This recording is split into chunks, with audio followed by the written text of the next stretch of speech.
সবাই জানে ভগবান মাটির অথবা কাষ্ঠের অথবা পিতলের ও পাথরের হয়, কিন্তু জীবন্ত ভগবান কলিযুগে অবস্থান আছে। সেই জীবন্ত ভগবান কোথায়?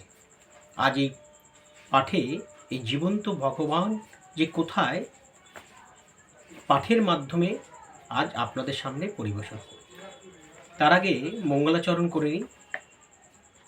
গুরু ব্রহ্মা গুরু বিষ্ণু গুরুদেব মহেশ্বর গুরুদেব পরম ব্রহ্ম তস্मै শ্রী গুরুবে নমঃ।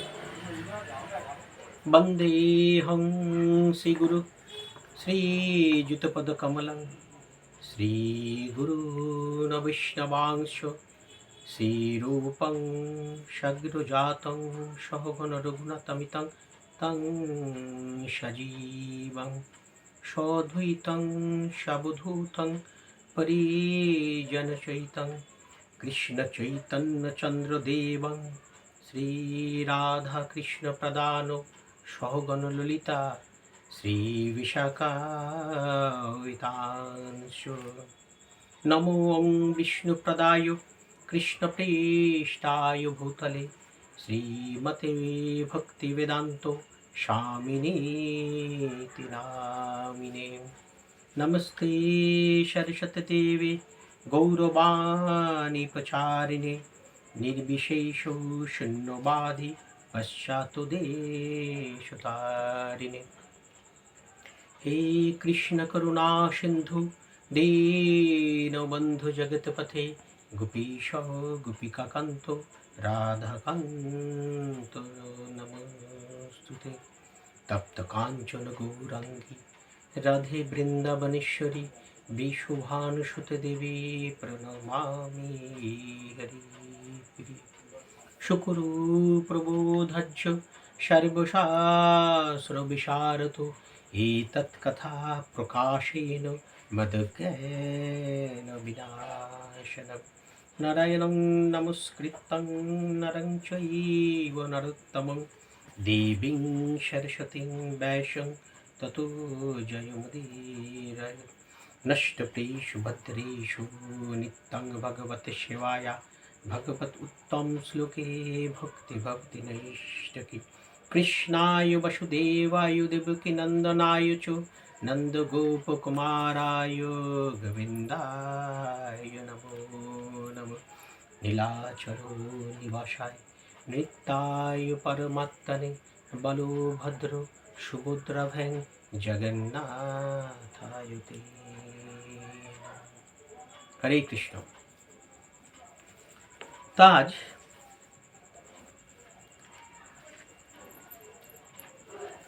কলিযুগে জীবন্ত ভগবান কোথায়, তাজ আপনাদের সামনে খুব মন দিয়ে শুনবেন এই কাহিনীটি। কলিযুগে জীবন্ত ভগবান একমাত্র উড়িষ্যার পুরী ধামে, যাকে আমরা জগন্নাথ বলরাম সুভদ্রা মন্দিরে আমরা পুরীতে গেলে অবশ্যই আমরা সেই মন্দির দর্শন করতে যাই। কিভাবে জীবন্ত ভগবান হলেন কলিযুগে, তার কাহিনীটি শুনুন। 12 বছর পর ভগবানের কলেবর হয়। কলেবর মানে তিনি দেহ পরিবর্তন করেন, অর্থাৎ 12 বছর পর পুরীতে তার দেহ পরিবর্তন করে নতুন দেহ ধারণ করেন। তার মানে কোনো পুরোহিতকে স্বপ্ন দেখানো হয় যে তুমি এই দেহ থেকে প্রাণটা নিয়ে, পুরনো যে বিগ্রহ রয়েছে এই বিগ্রহ থেকে প্রাণটা নিয়ে তুমি নতুন বিগ্রহের মধ্যে প্রাণটা প্রবেশ করিয়ে দেবে, এবং যাকে স্বপ্ন দেখায় সে খুব ভাগ্যবান তো অবশ্যই। তিনি যখন সকলকে বলেন যে আমাকে স্বপ্ন দেখানো হয়েছে, তখন তার চোখ বেঁধে দেওয়া হয় এবং ওই দিন পুরো পুরীতে পুরো লোডশেডিং থাকে। টোটাল পুরীটি, ওই চত্বরটা পুরো লোডশেডিং অবস্থায় থাকে এবং সেখানে ওই গর্ভগৃহে উনি ঢোকেন, যিনি পুরোহিত তিনি ঢোকেন, তিনি ঢুকে জগন্নাথের পিছনে একটি ফুটো করা থাকে, ছিদ্র থাকে, ওই ছিদ্র থেকে সেই ভগবানের প্রাণটি নিয়ে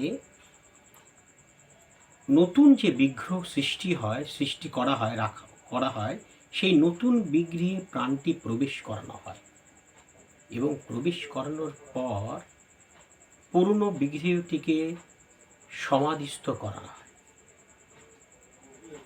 এবং 7 থেকে 1 মাসের মধ্যে যে পুরোহিত এই প্রাণটি নিয়ে তিনি নতুন বিগ্রহে প্রবেশ করিয়েছিলেন তার ভগবত প্রাপ্তি হয়। এবার প্রশ্ন হলো, তাহলে প্রাণটা এলো কোথা থেকে? খুব মন দিয়ে শুনুন। দাপর যুগে ভগবান দেহত্যাগ করেন বেদের হাতে।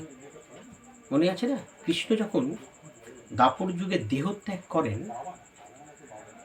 ভগবান দাপর যুগে ভগবানের দেহত্যাগ করেন বেদের হাতে।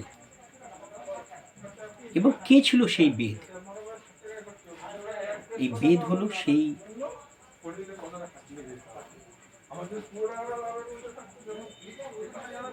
অঙ্গদ। এই বেদ হলো সেই অঙ্গদ, মানে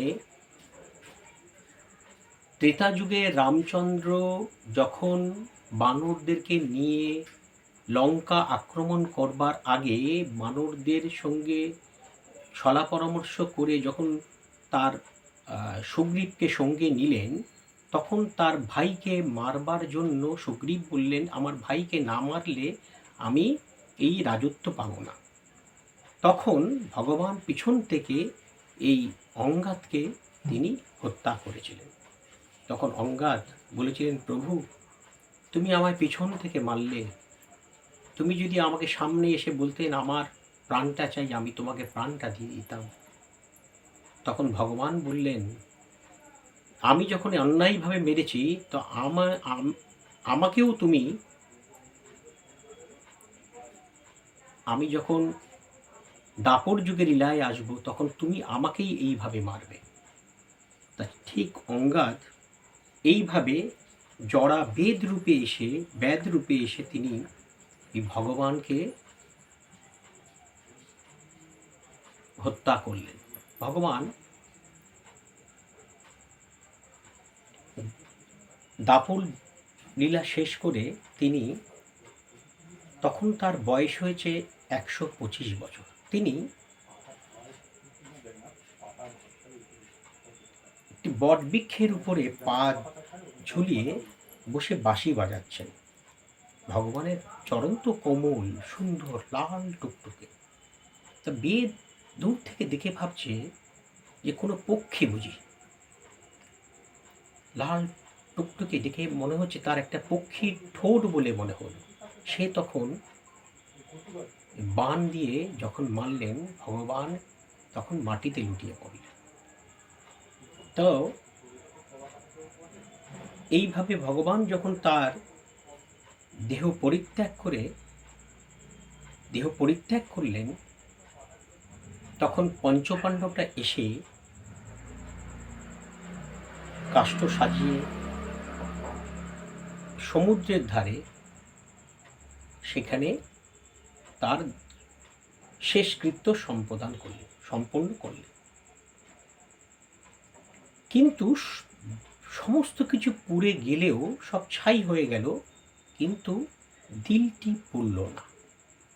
দিলটি যখন পুড়ল না, তখন ভীম এসে গদা প্রহার করলেন ওই দিলের উপর। দিলটি ছিটকে গিয়ে ওই সমুদ্রের মধ্যে পড়ল এবং সমুদ্র থেকে ভাসতে ভাসতে দিলটি চলতে লাগলো। ওই জড়া বেদও ওই দিলকে ফলো করে তিনি চলতে থাকলেন। অবশেষে এই পুরী সমুদ্রের কিনারে এসে দিলটি একদম কিনারেই ঠাঁই পেল। ওই জড়া বেদ ওই দিলটি নিয়ে তিনি হাতে করে নিয়ে এক জায়গায় স্থাপন করলেন। ওই যেই জায়গায় স্থাপন করলেন সেই জায়গাটি হলো নীল মাধব নামে পরিচিতি। একবার খুব অনাবৃষ্টি হলো, তো রাজা খুব চিন্তায় তিনি ভগবানকে বারবার হোমযজ্ঞ করে তিনি ভগবানকে বারবার বলছেন, হে ঈশ্বর, খুব অনাবৃষ্টি চলছেন, প্রজাদেরকে নিয়ে খুব কষ্ট পাচ্ছি, তুমি এর একটা বিহিত করো। তো রাজাকে স্বপ্ন দেখালেন ভগবান, যে নীলমাধব আছে সেই নীলমাধবকে নিয়ে এসে তুমি নিয়ে আসো এবং এখানে একটি বিশাল মন্দির তৈরি করো, যে মন্দিরে জগন্নাথ, বলরাম, সুভদ্রাকে স্থাপন করো এবং যে কাঠ ভেসে আসবে সমুদ্রের ধার থেকে, এই কাষ্ঠ দিয়েই তুমি এই জগন্নাথ, বলরাম, সুভদ্রার বিগ্রহ তৈরি করবে এবং একজন ব্যক্তি আসবে, সেই এই কাজ করবে। যতক্ষণ না কাজ সম্পাদন হবে ততক্ষণ তুমি দরজা খুলবে না। যাই হোক, এই ঘটনা সকলেই জানেন, আমি আর বিস্তারিত যাচ্ছি না। তা সেখানে জগন্নাথের স্থাপন হলো এবং ওই যে নীলমাধবের প্রাণটা নিয়ে এই জগন্নাথের মধ্যে প্রবেশ করানো হলো। খুব ভালো করে শুনুন, পৃথিবীতে প্রচুর মন্দির আছে এবং ভারতবর্ষে মন্দিরের কোনো অভাব নেই বা কমিও নেই, কিন্তু পুরীর জগন্নাথের একটা বিশাল মাহাত্ম্য আছে। কারণ হলো, পুরীর জগন্নাথের বিশাল মাহাত্ম্য হলো, আমাদের দিক কয়টি, খুব ভালো করে শুনুন। পূর্ব দিক, পশ্চিম দিক, পূর্ব, পশ্চিম, উত্তর, দক্ষিণ। ভগবান কিন্তু চার দিকেই ভগবান এসছেন। ভগবান কিন্তু চারদিকেই এসছেন।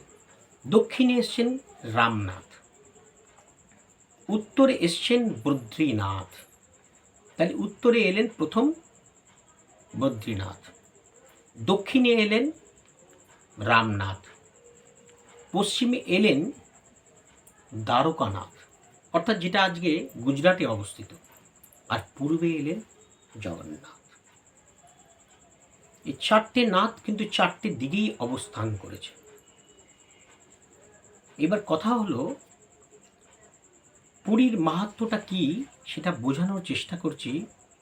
পুরীর যে মন্দির আছে, যেই মন্দিরের চূড়ায় যে পতাকা লাগানো আছে, অর্থাৎ যাকে ধ্বজা বলা হয়, এই ধ্বজা হাওয়ার বিপরীত দিকে চলে। অর্থাৎ পূর্ব দিক থেকে যদি হাওয়া আসে, সব যেই দিকে উড়বে তার বিপরীত দিকে কিন্তু পতাকাটা ওড়ে। এবং যে চক্র মাথায় লাগানো আছে, ওই চক্রটি আপনি যদি পূর্ব দিক থেকে দেখেন মনে হবে আপনার দিকে আছে, আবার আপনি যদি পশ্চিম দিকে চলে যান আপনার মনে হবে আমার পশ্চিম দিকেই পতাকাটা আছে, আবার যদি উত্তর দিকে চলে যান মনে হবে উত্তর দিকেই আছে, সে আমার দিকেই তাকিয়ে আছে। এটা অদ্ভুত ব্যাপার। প্রত্যহ এই ধ্বজা, এই যে বিশাল উঁচু মন্দির, আনুমানিক হয়তো 50 তলা হাইট হবে, কিন্তু এই উঁচু মন্দিরে কোনো সিঁড়ির ব্যবস্থা নেই, অথচ প্রত্যহ সন্ধেবেলা একজন কি দুজন ব্যক্তি উঠে এই মন্দিরের পতাকাকে নামিয়ে আবার নতুন পতাকা লাগানো হয়, বসানো হয়। এবং যে মুখ্য দুয়ার দিয়ে যখন আপনারা যাবেন, দেখবেন, প্রবেশ করবেন, দেখবেন সিঁড়ির 18টি ধাপ আছে। 18 সংখ্যাটা হচ্ছে যোগফল। 18 সংখ্যাটি খুব মন দিয়ে শুনবেন যে কোথায় কোথায় 18 সংখ্যাটি ব্যবহৃত হয়েছে। মহাভারতের যুদ্ধ কিন্তু হয়েছিল 18 দিন। মহাভারতের যুদ্ধে 18,000 অশ্বারোহী সৈন্য ছিল। ভাগবতে 18,000 শ্লোক আছে। অতএব পুরীর যে সিঁড়িটা আছে, সিঁড়িটা মুখ্য দ্বার দিয়ে আপনি উঠবেন, ওটাও কিন্তু 18টা ধাপ আছে। মন্দিরের গর্ভগৃহে যখন আপনি ঢুকবেন, যদি আপনার গর্ভগৃহে ঢোকার যে পিলারটি আছে তার যাক 1 ইঞ্চি ভিতরে যদি আপনি ঢুকিয়ে দেন, তাহলে আপনি কোনো সমুদ্রের গর্জন শুনতে পাবেন না। আবার আপনি 1/2 ইঞ্চি যদি একটু বাইরে করে নেন কানটিকে, তখনই দেখবেন আপনার কানে কিন্তু সমুদ্রের গর্জন শোনা যাচ্ছে।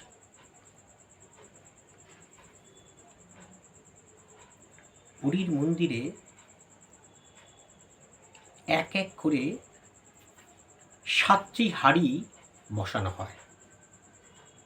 প্রথমে একটি বড় হাঁড়ি, তারপর একটি ছোট হাঁড়ি, তারপর একটি ছোট হাঁড়ি, এই করতে করতে 7টি হাঁড়ি বসানো হয় এবং সমস্ত কিছু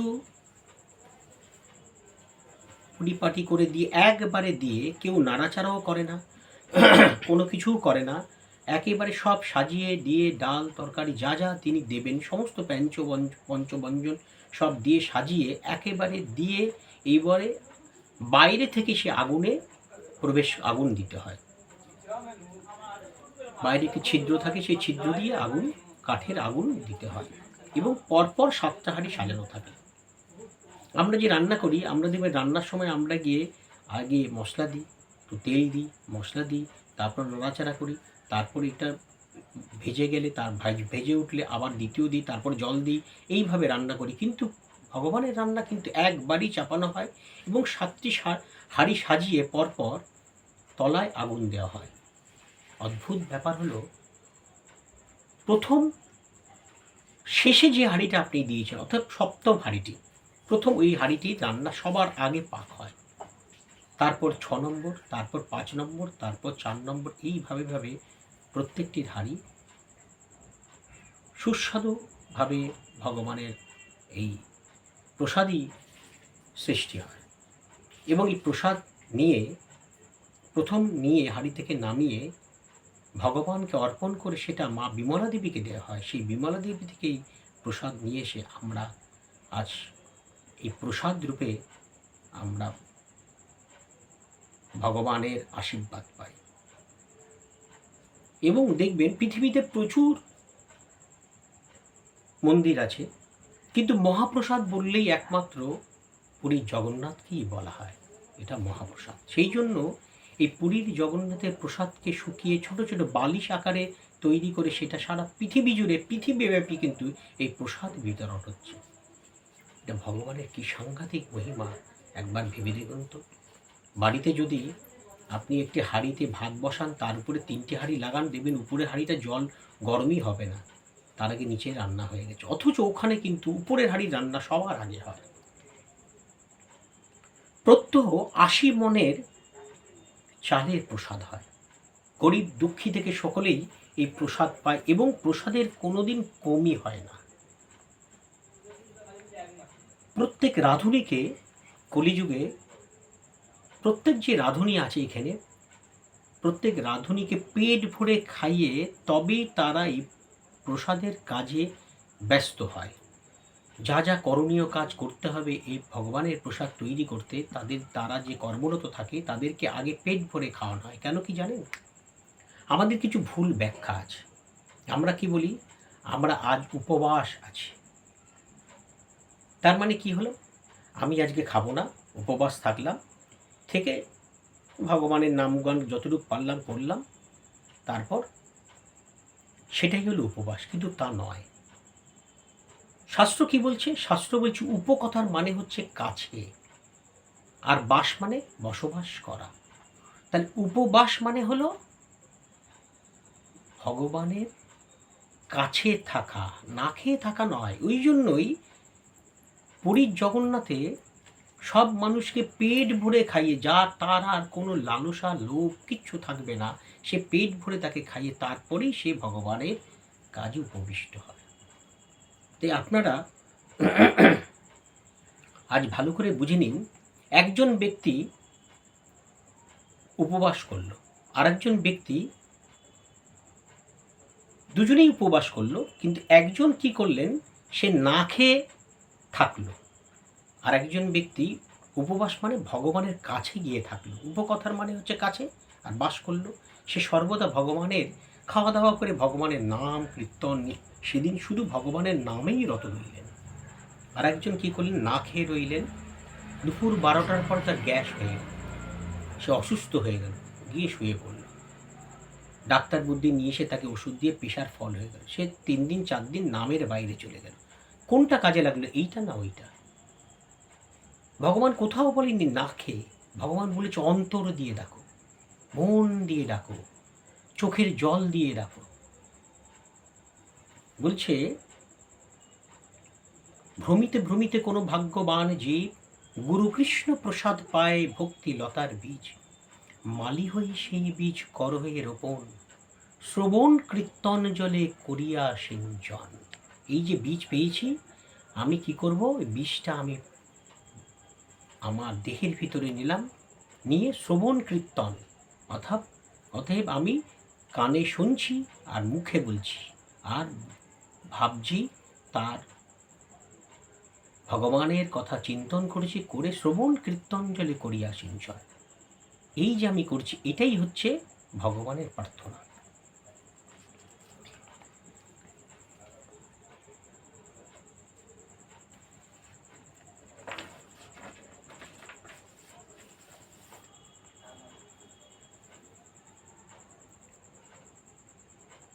তাই আজ এই ভগবানের লীলা কাহিনী, অর্থাৎ এই পুরীর যে মানে জীবন্ত ভগবান, তার প্রত্যেকটি কারণ আমি তুলে ধরার চেষ্টা করলাম। আপনারা সবাই যখন পুরীধামে যাবেন, তার মাহাত্ম্য নিশ্চয়ই ভালো করে শুনবেন, ভালো করে বুঝবেন এবং দেখবেন। জয় নিতাই গৌর প্রমানন্দে হরি হরি বল। আজ এখানে পাঠের বিশ্রাম দিলাম।